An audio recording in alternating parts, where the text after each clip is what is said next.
Hi, my name is Dr. Reverend William J. Plank, and I am a full-fledged monk of the St. Benedict's Order. This was presented to me by Father Stone at Mount Hope, Elmira Heights, where I was took through ritual hand bindings and bestowed this. As you can see, I have dedicatedly studied it. The rule of the St. Benedicts. But because I'm married, I am now functioning in the office of deacon and hold a level of power of prophet in the office of the church. It was bestowed upon me. This priesthood is really the Hebrew priesthood hid in Rome. The house of St. Peter, Jesus said, "Upon this rock I shall build my church." What he meant was, in the honor of St. Peter, it shall be known that I began this priesthood. Germany is actually the true founders and beginners of the Roman Empire, and they call it the Roman Catholic Church because we're universal. But it's truly the Hebrew Melchizedek priesthood, Hebrews 7:17-21. And there are all kinds of men in 2013 that are priests that are very, very young. They really don't know too much because it's hard for Jesus in this age to find faithful followers who will serve him. But one thing is for sure. Martin Luther of 1535 was destroyed by the church because God gave the keys of life and death to the Hebrew priesthood. We are the ones who decide. We are the ones who make those decisions. And so it is. He was binded and condemned and banished. They should have destroyed him right then and there.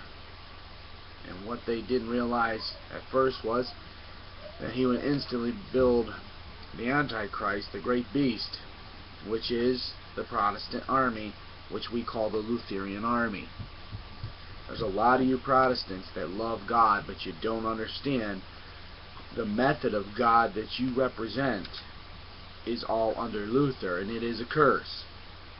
You have to contact the Pope's office and ask for repentance for your forefathers' sins. Exodus chapter 20 verse 1 through 6 will show you that if you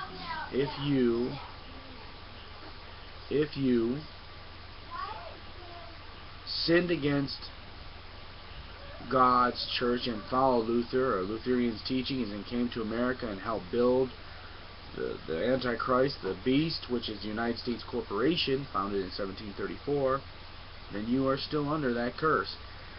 When these monks binded people was so powerful that the only way that you can get out from under that bind is you have to go higher than who binded you. And the only one higher than the monks who did this is the Pope's office of power. Not physical form, but the office of rule that he rules in. Because while he's in that stead, Jesus Christ is at full power. Now, in Thessalonians you'll read it says that the sons of lawlessness will be revealed. Lawlessness means what it says. Lawless. We'll do what we want. And another name for Luther's army is the Masonic or Mason army. Luther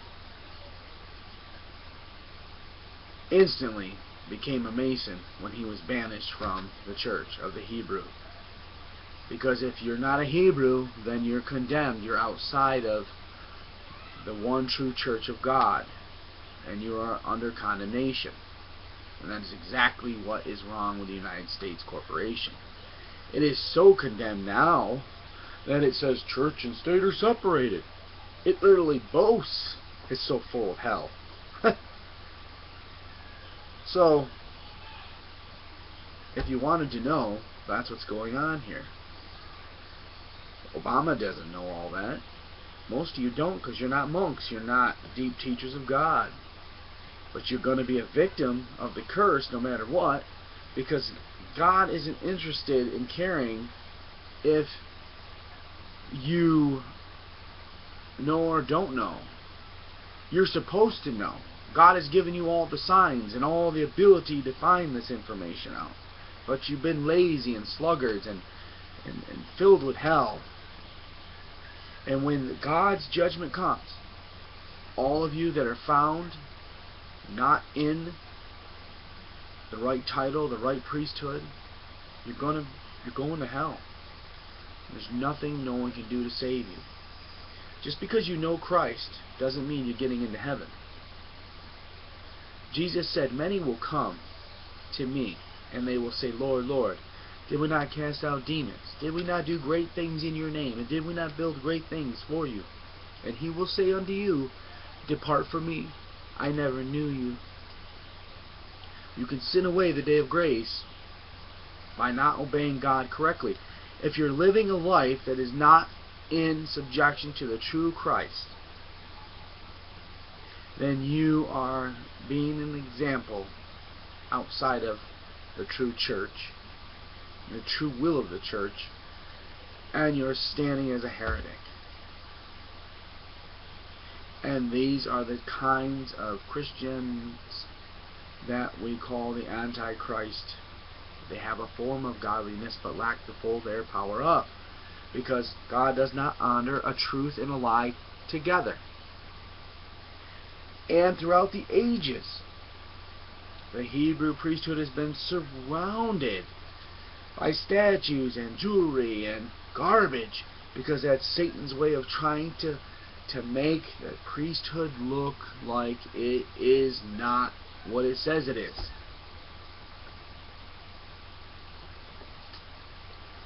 If you are going to be in the Hebrew priesthood, you not only, this is part of the monks, this is the highest powers.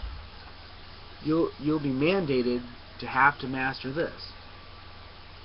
This is the faith, and this is 400, 500 pages thick, and as you can see here, all the way through it, line upon line, line upon line, I have studied it. I just don't walk around in collars. I have collars, but when I moved here to Wellsville, I put them up. I haven't been able to dig them out yet because a lot of my stuff's still packed. But I actually wear collars. And I'm actually a man who can do confession. I have given marriage.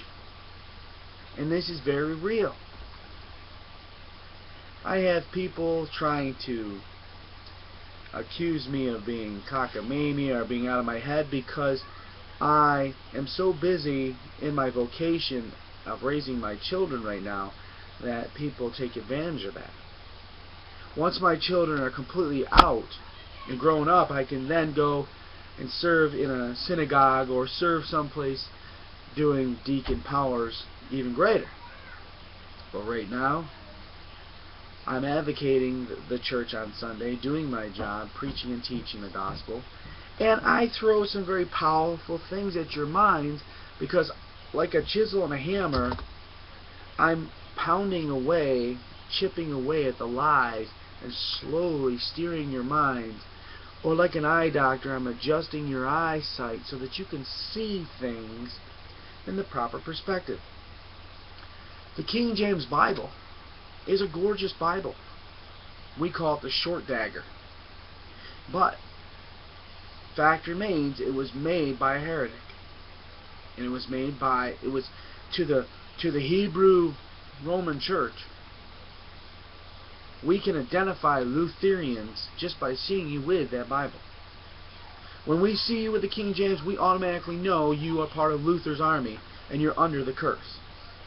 That's why we didn't care if you made one, because we're like, well, they're going to do it anyway, Romans 1:29, and it'll help us identify who's who. Kind of like two bows. One's a Pearson and one is a Bowtech. It allows you to identify. But the fact remains, when you removed 7 books from the canon that were brought down throughout the ages of 28,000 years, you definitely defied God. Revelations 22:18 and 19 tells you what is going to happen to you all if you are part of that Luther army or part of that Bible. God is going to remove you from the tree of life. He's going to remove you. You're not going to be allowed into heaven. Bottom line. Now that's hard to chew on. But I'm a real serious theologian and a real serious priest, and I really have the authority under the Pope to teach, and that's how come I can do this so well. When you're part of the real church, you sound like this. Powerful. There's only one business on this earth, and that is Hebrew Melchizedek business. All businesses, all skilled trades are supposed to be 10% tied into the one eternal business of the Hebrew Melchizedek church. Every single business, every single religious business outside of that on this earth is part of the devil, and it is under a curse, and it is not allowed. This is the true Jesus Christ. And that is as far as I'll take this teaching today. Jesus richly bless you.